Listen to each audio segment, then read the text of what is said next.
It's the 20th of July, 2026. So picture this.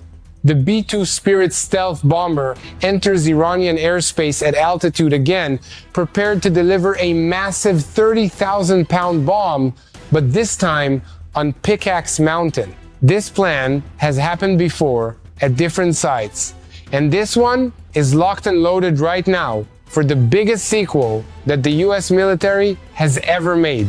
And in today's video, we're breaking down the flow of the newest mission, the newest strike that is ready to go on Iran's nuclear crown jewel named Pickaxe Mountain. It's a deeply buried nuclear site in the Zagros Mountains, deep in the valleys and mountains of Iran. And this video right here was released by Dan Scavino. He's an advisor to President Trump, and it shows the B-2 flying with F-22s. This was the likely strike package that originally went in and hit the nuclear sites in Iran in 2025, and he just recently posted it. So, could this be a sign that the biggest sequel on Earth, militarily, is about to take place?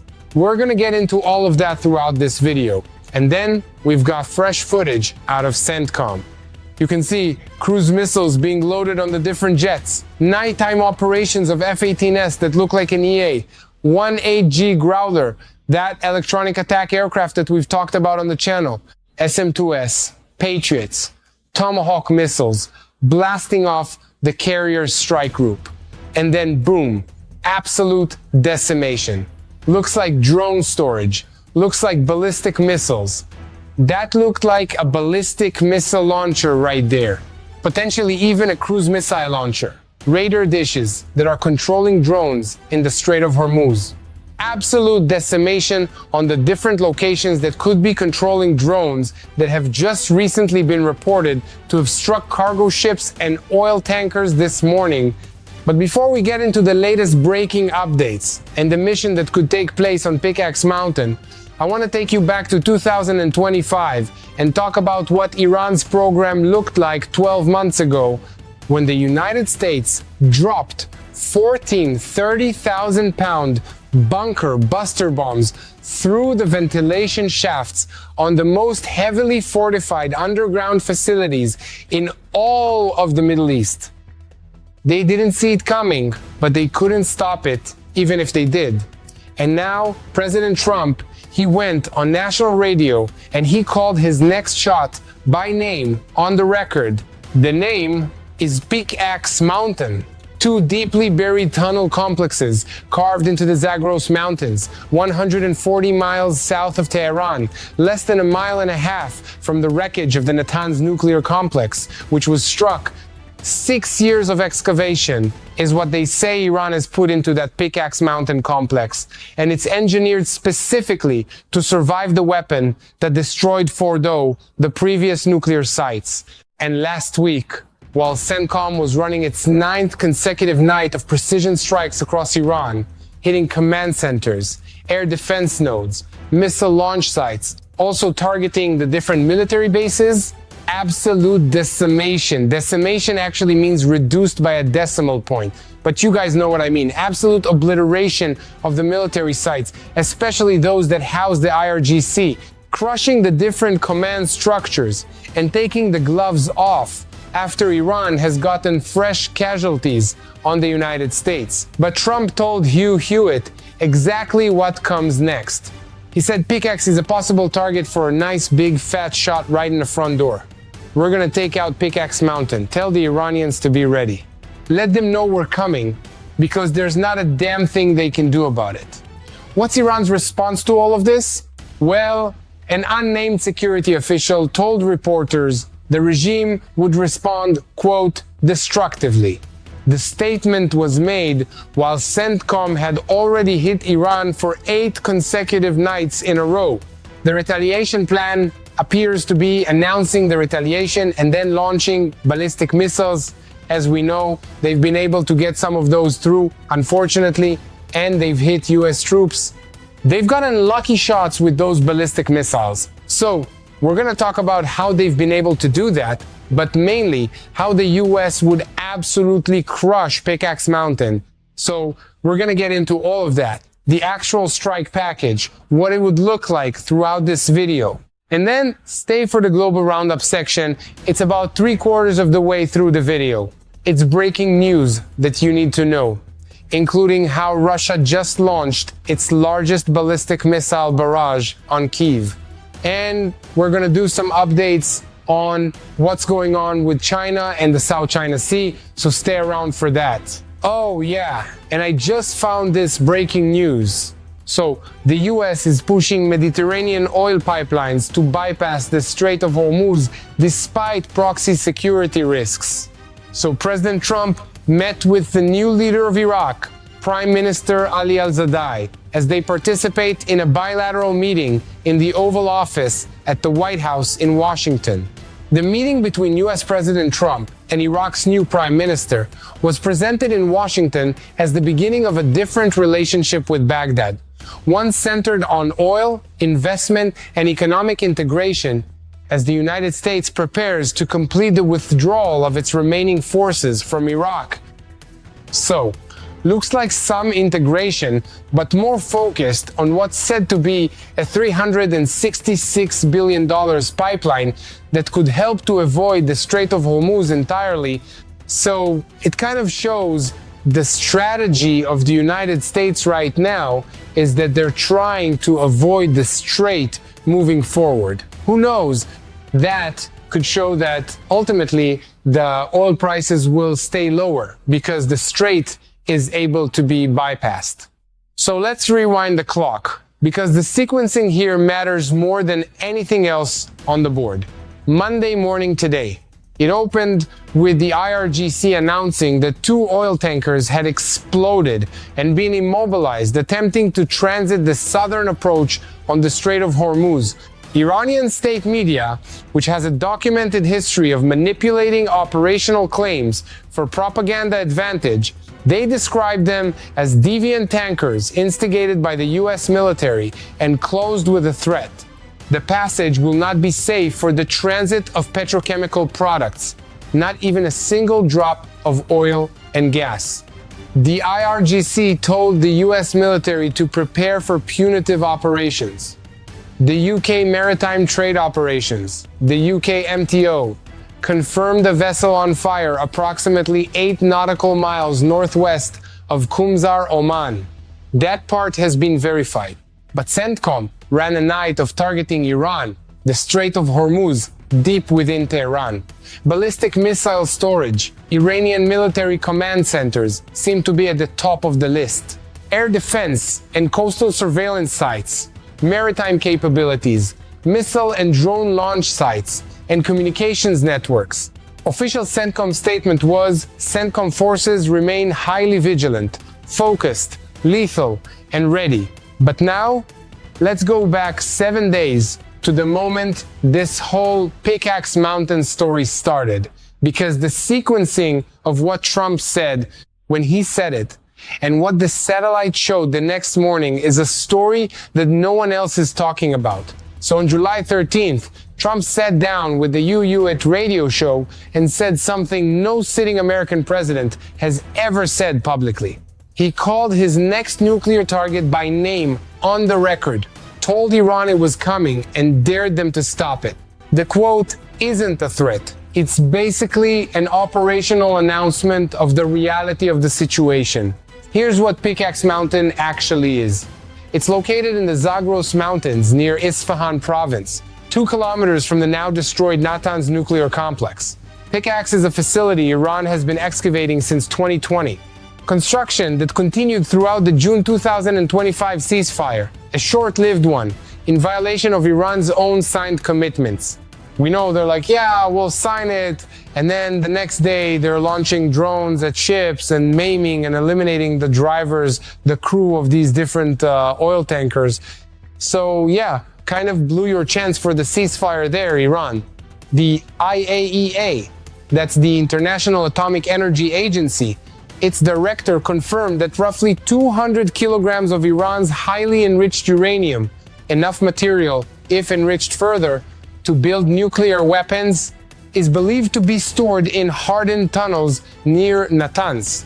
So could those hardened tunnels be Pickaxe Mountain? I mean, likely.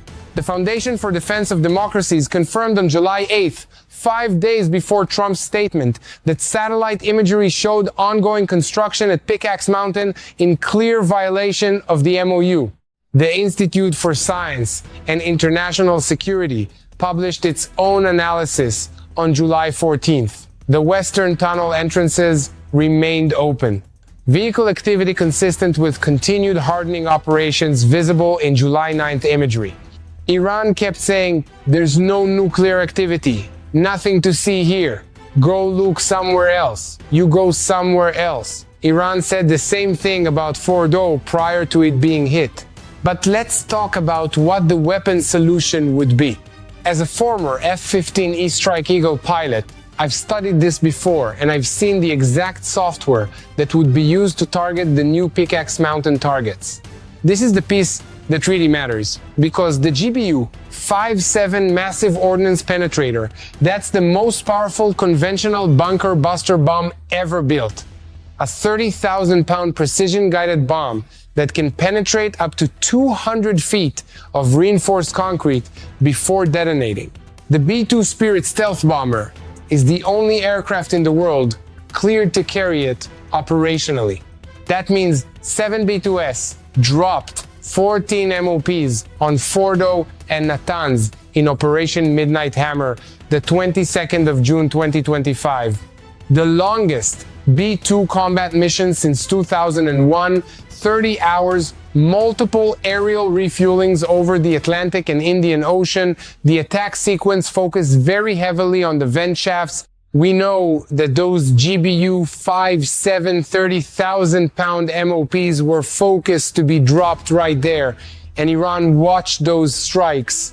They studied the damage, and they spent the last year building Pickaxe Mountain specifically to try to survive the next round. Experts are assessing that the tunnel complexes at Pickaxe Mountain are more deeply buried than Fordow, potentially up to 2,000 feet of granite, a depth that places the core facilities potentially beyond the confirmed penetration capability of weapons. But the analysis from July 14th identifies the same structural vulnerabilities that made Fordow defeatable: ventilation shafts, above-ground power, supply lines, and open tunnel entrances. The same attack vectors that were used at Fordow can be used again, but Iran's going to try to adapt and adjust. So maybe they'll put multiple dozens, maybe 20, 30, 40 vent shafts so they have backups, to where they think there wouldn't be enough GBU-57S in the inventory to actually knock that nuclear site offline. But the US Air Force is simultaneously designating the GBU-76B, the next generation penetrator. When one penetrator wasn't enough, just step up to the next generation penetrator. That's the MOP's successor, and it's engineered to go deeper with alternative navigation in GPS-contested environments. As per an Axios report from July 17th, the Trump administration is sending dozens of additional aerial refueling tankers to Israel. Refueling tankers are the single logistical prerequisite for a sustained B-2 strike package in and out of Iranian airspace. When you see tankers move, you're potentially watching the supply chain of a strike that could go down at any second. So Iran built the world's deepest nuclear bunker structure, but the US military just said, "Hey, hold my B-2. Watch this." But now, let's talk about what the adversary can actually do. So here's the honest assessment. And again, Iran isn't nothing. Obviously, they can keep getting jabs in with their ballistic missiles and their drones. Reports that I'm seeing are saying they started this conflict a few months back with about 5,000 ballistic missiles, and they're probably down to somewhere between 2,000 and 3,000, and they likely started with 50,000 or so drones, which is wild, and now they're probably down to somewhere around 10,000. So obviously, they've still got a lot in their inventory that needs to be contested, and their leaders have just been spilling rhetoric at level 11 and they're not afraid to launch their ballistic missiles, as we've seen before. So we're seeing the US military and CENTCOM systematically absorb their ability to do that. And then again, if you're going to eliminate their nuclear program, you also have to think about their ballistic missile launchers. You have to take out those ballistic missile launchers, because then you take out their delivery system. Now, they have silos that are built into the different mountain areas, but those are easier to spot than the movable ballistic missile launchers, which is why we probably see CENTCOM absolutely crushing ballistic missile launchers right now to reduce their ability to put a nuclear weapon on one of those should they be able to make one. Because if you don't have the delivery system, it's going to be much harder for them to deliver that. You made it to the global roundup, my friends. So now let's talk about a couple stories outside of the Iran theater that matter right now. First, Ukraine and Russia. So wild things going on over there. Russia launched its largest ballistic missile barrage on Kyiv since the war began on the night of July 19th. 25 ballistic missiles, 10 Zircon hypersonic missiles, 125 drones in a single wave. Ukraine shot down 18 missiles and suppressed 108 drones, but it looks like 7 ballistic missiles got through. And this comes at a time where President Trump has said that Ukraine will be able to build the Patriot missile, which is a defensive missile, under license to keep stockpiles high on both sides. But the problem is that could take a year or two to fully get spun up into production.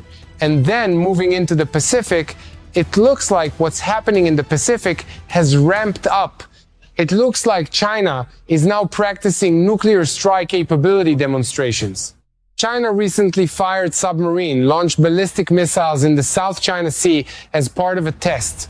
But what they're basically doing is trying to show Taiwan that their strength is getting bigger, and it could be the canary in the coal mine that at some point here soon the US might need to shift back the focus to the Pacific. All right, that brings us to the 4D chess strategic analysis section here. So, the stated American goals in this conflict have always been Iran cannot have a nuclear weapon. Not Iran's nuclear program should be reduced. Not Iran should submit to IAEA inspections. No, it's full stop. Operation Midnight Hammer was the answer originally to their nuclear program. And now we're seeing what could be a renewed strike, because we're seeing that there's reports coming in that roughly 200 kilograms of Iran's highly enriched uranium may have survived strikes. So will those other sites be hit again as well, in conjunction with Pickaxe Mountain? Well, at this point, everything's on the board. As you can see, the MOU that was signed in June is obviously gone. That thing's no longer existent. I mean, that got tossed into the fire. But what we're seeing is CENTCOM is systematically ramping up attacks on Iran's ability to threaten ships in the Strait of Hormuz. So that will likely continue. As far as strikes coming to their nuclear positions here soon, that's obviously on the board.